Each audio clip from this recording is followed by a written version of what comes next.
刚才被留下的那道解杀。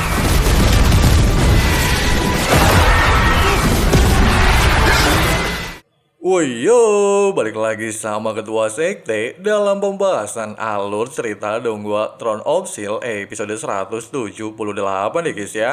Sebelum masuk ke dalam alur ceritanya, kita rekap sedikit aja episode sebelumnya. Meskipun benua Zhengmo dipenuhi dengan kekacauan setelah Kaisar Feng Xiu memasuki jalan warisan dewa, bahkan Ah Bao yang saat ini memimpin klan iblis sangat brutal dan memiliki ambisi liar. Namun sebuah fakta baru terungkap, di mana ternyata tahta ilahi keabadian dan penciptaan juga meninggalkan pintu masuk menuju wilayah bintang, tempat terdapatnya kekuatan hebat yang mampu mengendalikan benua. Namun hanya bisa dimasuki oleh seseorang yang memegang tahta keabadian dan penciptaan, sehingga hanya King Hao Chen saja yang bisa memasukinya. Selain bertujuan untuk mendapatkan kekuatan, Hao Chen juga bertujuan membawa para pahlawan abadi alias para pendahulunya kembali ke benua Zhengmo. Terus gimana sih keseruan dan kelanjutannya? Jadi langsung aja cari posisi rebahan yang paling nyaman. Inilah waktunya kita baku hantam.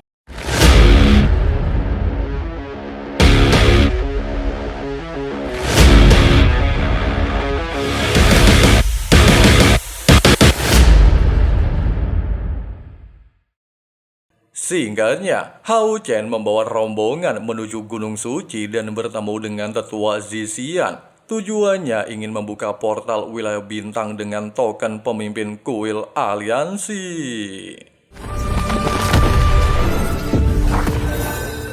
Di saat Hao Chen berjalan menuju portal, Zixian menjelaskan kalau portal tersebut merupakan pemisah antara dunia manusia dan dunia lain. Bahkan tidak semua orang bisa memasukinya meski telah mencapai level 9. Sementara Seng Sai'er jelas terlihat sangat mengkhawatirkan Hao Chen. Dengan menggunakan armor tahta penciptaan dan keabadian sebagai syarat mutlak membuka portal, Hao Chen lantas menancapkan pedang ilahinya untuk sepenuhnya membuka portal wilayah bintang. Melihat tempat di hadapan mereka sangat luas dan tidak tahu ada bahaya apa di wilayah tersebut, seluruh anggota sempat mengkhawatirkan Hao Chen jika harus pergi sendirian. Terlebih lagi, semua sejarah yang dijelaskan tetua Yang Hao-Han hanyalah sebuah legenda. Hao Chen langsung meminta mereka untuk santuy aja. Dia mampu merasakan kekuatan tahtanya berada di dalam portal, sehingga pastilah ada semacam ikatan. Meskipun tetua Zixian membenarkan ucapan Hao Chen, tapi dia juga tidak menyalahkan kekhawatiran seluruh anggotanya. Pasalnya memang tidak pernah ada yang tahu bahaya apa di tempat tersebut. Bahkan hanya Hao Chen sendiri yang bisa memasukinya. Tidak gentar sedikit pun, serta para pendahulunya telah mengorbankan hidup untuk lebih dulu memasukinya. Serta saat ini hanya dia saja yang bisa memasukinya, Hao Chen jelas tidak akan mundur sedikit pun.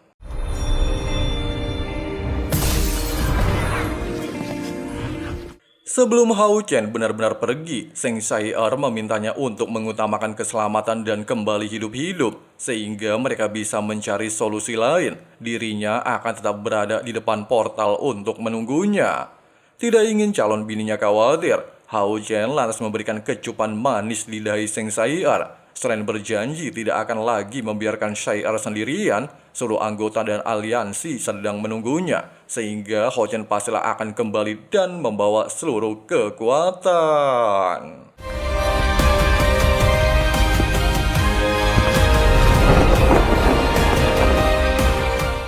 Baru saja memasuki wilayah bintang dan benar-benar seperti berada di alam semesta yang sangat luas tanpa ujung, Hao Chen langsung merasakan tempat ini seperti tidak terhubung dengan dunia yang sebenarnya.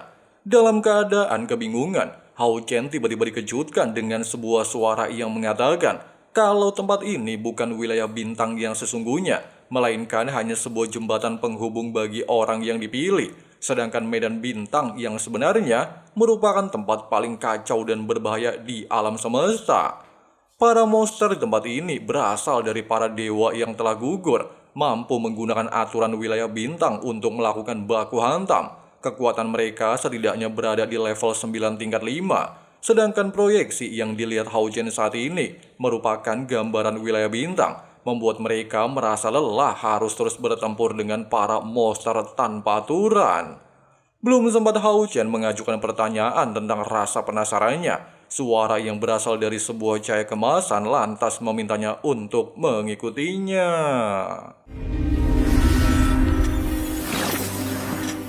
Setibanya di gerbang abadi, Hao Chen melihat banyak monumen. Setiap monumen mewakili para pahlawan abadi yang meninggalkan tubuh fisik untuk memasuki wilayah bintang. Kurang lebihnya sudah ada sekitar 63 orang dan satu monumen yang disiapkan untuk Hao Chen.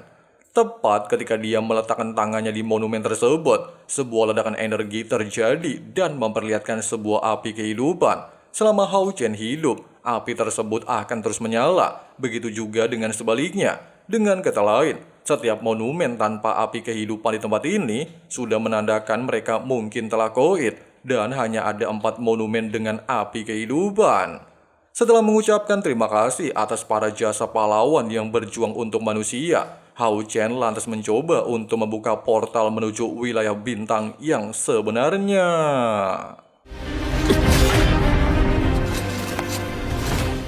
Meskipun pintu tersebut sangat berat kayak dosa DPR, namun Hao Chen tidaklah menyerah. Dia bertekad untuk memasuki wilayah bintang dan kembali membawa cahaya kemenangan bagi umat manusia. Bahkan Hao Chen juga tidak peduli apapun konsekuensinya.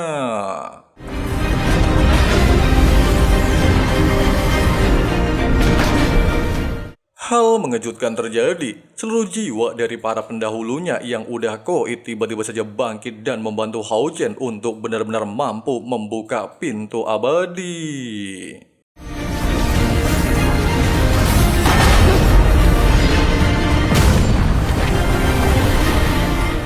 Di saat Hao Chen bertanya di mana keberadaan mereka, para jiwa mengatakan mereka juga nggak tahu ada di mana. Pasalnya wilayah bintang sangat luas dan hanya bisa menunggu seseorang selama ribuan tahun. Bahkan setelah memasuki wilayah bintang, mereka tidak lagi bisa berkomunikasi dengan Hao Chen.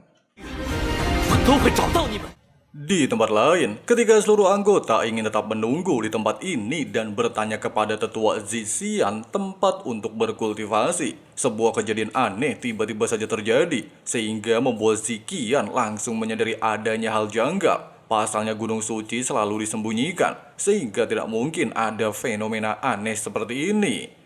Belum sempat berpikir lebih jauh, Han Yu tiba-tiba saja ditangkap oleh segel bintang, yang ternyata hal itu dilakukan oleh Dewa Fashak. Bahkan meskipun seluruh anggota mencoba memblokirnya, hal itu percuma saja. 指日可待，拿下人类为地下献礼。有你的奉献，你可真是我族之光。Nah, ternyata tindakan Dewa Fashak yang menculik Han Yu merupakan perintah dari Abao dengan alasan ingin mempersembahkan anggota Hao Chen kepada Feng Xiyu. Dijelaskan, saat Feng Xiyu melangkah ke jalan dewa pengen nyusul Mimin, Abao sebagai pangeran iblis langsung mengambil alih posisi Feng Xiyu. Bahkan dengan statusnya, Abao meminta Fashak untuk memulai rencananya dan menciptakan arena kematian wilayah bintang. Meskipun hal tersebut semakin membuat umur Fashak berkurang, tapi umat manusia juga pastilah akan mengalami krisis dahsyat yang belum pernah terjadi sebelumnya. Sementara itu ketika Han Yu tiba di arena kematian dan bingung kenapa bisa sampai di sini, dia dikejutkan dengan banyaknya monster iblis dan kemunculan Ahbao. Tidak sampai di sini, Ahbao juga meminta Dewa Fashak untuk memproyeksikan setiap baku hantam, sehingga seluruh umat manusia di benua Sengmo bisa melihat kondisi Han Yu dan mendengar ucapannya. Kejadian aneh bin ajaib barusan membuat anggota juga heran. Terlebih lagi mereka juga tidak bisa merasakan keberadaan Han Yu dengan menggunakan rantai penghubung, seolah-olah Han Yu telah terputus dari dunia mereka. Sementara itu, di saat Han Yu mencoba keluar dari tempat ini tapi gagal, Yao Yue telah menunjukkan diri dan beranggapan tidak ada yang tahu asal-usul arena kematian. Tempat ini seperti surga pembantaian bagi Abao. Sekali orang itu terpilih, maka tidak akan pernah bisa meninggalkan tempat ini. Menyadari selama ribuan tahun klan iblis udah selalu lembek kepada umat manusia yang notabene adalah makanan mereka, serta umat manusia selama ini selalu saja bikin rusuh pengen menentang klan iblis seperti yang dilakukan King Hao-Chen, bahkan menggunakan Austin Griffin untuk menghancurkan pilar dewa iblis dan membunuh banyak dewa iblis. Ah Bao terlihat sangat emosi dan beranggapan hal itu kejadian sangat memalukan sejak mereka turun ke benua Sengmo. Oleh sebab itu, dikarenakan bapaknya sedang melewati jalan dewa, dan setelah kembali pasti akan menulis ulang secara benua, Ah Bao lantas ingin memanfaatkan waktu membalaskan dendam penghinaan umat manusia. Dia juga berterima kasih kepada Fashak telah membayar mahal menciptakan arena kematian wilayah bintang. Dengan adanya arena ini, klan iblis bisa sesuka hati memanggil para manusia untuk melakukan pertarungan hidup dan mati melawan para dewa iblis. Dan jika salah satu pihak koit, maka pihak pemenang barulah bisa meninggalkan tempat ini. 整片大陆的规则已经走上了灯神之路。Menyadari klan iblis memang memiliki niat busuk serta jika tidak dihentikan akan membawa umat manusia ke dalam penderitaan, membuat Han Yu benar-benar pusing tujuh keliling. Dia juga heran kenapa harus dirinya menjadi orang pertama yang terpilih. Di tempat lain wilayah bintang, Hao Chen tiba-tiba saja mampu merasakan aura Han Yu juga berada di tempat ini, yang sudah menandakan kalau arena kematian wilayah bintang juga berada di tempat Hao Chen. Di saat Hao Chen masih kebingungan dan beranggapan hal itu mustahil, dia juga heran kenapa tiba-tiba kehilangan jejak jiwa para pendahulunya. Bahkan yang lebih mengejutkannya lagi, Hao Chen juga tidak bisa menemukan pintu masuk yang dia gunakan datang ke tempat ini, dan justru malah merasakan aura Han Yu tiba-tiba nongol dadakan kayak demit. Belum sempat menemukan jawaban, Hao Chen langsung dikejutkan dengan serangan monster yang berasal dari manusia setengah dewa yang udah koit, sehingga memaksanya melakukan baku hantam. Meskipun King Hao Chen mampu melihat musuhnya sudah terluka, tapi dia dikejutkan setiap serangannya tidak bisa membuat luka di tubuh si monster, sehingga membuat Hao Chen nambah bingung bagaimana luka tersebut diciptakan. Setelah melihat dengan detail bekas luka tersebut yang berasal dari tebasan pedang, King Hao Chen lantas teringat dengan niat pedang senior Ye Wusang, sehingga membuat Hao Chen beranggapan Ye Wusang pastilah tidak jauh dari lokasinya, serta berniat menggunakan bekas luka di tubuh si monster untuk membunuhnya.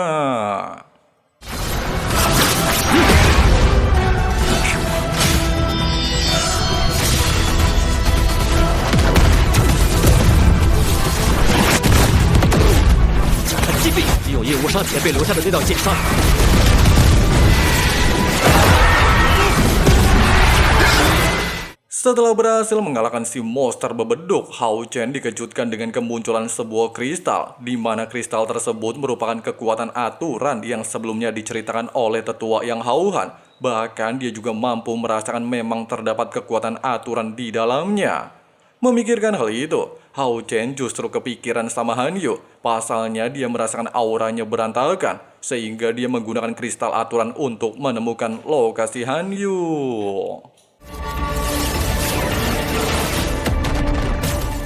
Meskipun berhasil tiba di arena kematian, namun dikarenakan kristal aturan yang dia dapatkan terlalu lemah, hanya proyeksi jiwa Hao Chen yang berhasil dikirim. Dia juga dikejutkan melihat Han Yu saat ini sedang melakukan baku hantam melawan dewa iblis Dajjal.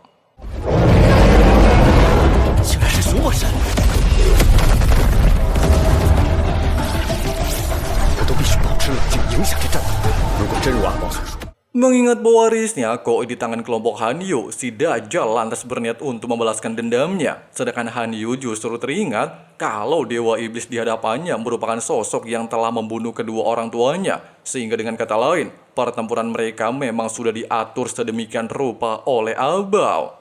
Kemarahan Han Yu jelas memuncak ketika mengetahui fakta barusan, di mana hal ini juga memang merupakan rencana Ah Bao untuk membuat seluruh anggotanya dibutahkan amarah dan koit secara mengenaskan. 我的安排怎么样？一定是故意的。韩月竟然对上了杀害自己双亲的仇人。Nah guys, seperti itulah pembahasan alur cerita Donghua Throne of Steel episode 178 ya guys ya. Waduh, baru aja King Houchen jalan-jalan ke alam semesta pengen nyusul Mimin, tiba-tiba si Ahbau bikin rese guys ya. Malahan nyuruh Dewa Fasak buat menciptakan arena kematian wilayah bintang.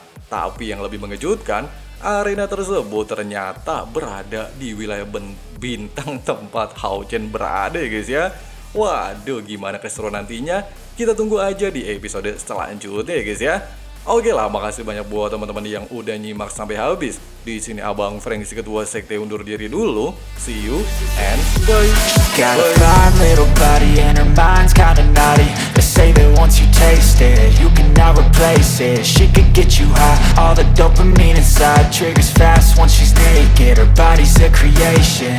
They say the devil made her for his entertainment, but even he couldn't learn how to contain it. Her high heels make a damn good statement. There is no replacement, a body by Satan. She got a bad little waist and we tearing down this place. Off the liquor that we chase, got some egos to the face. Baby, I don't need no space. Coming closer for a taste and I'll show you how I make everything just fade away. Cause she's like sex, drugs, cocaine, body so insane. Jealous of the clothing that she wears up on her tight frame.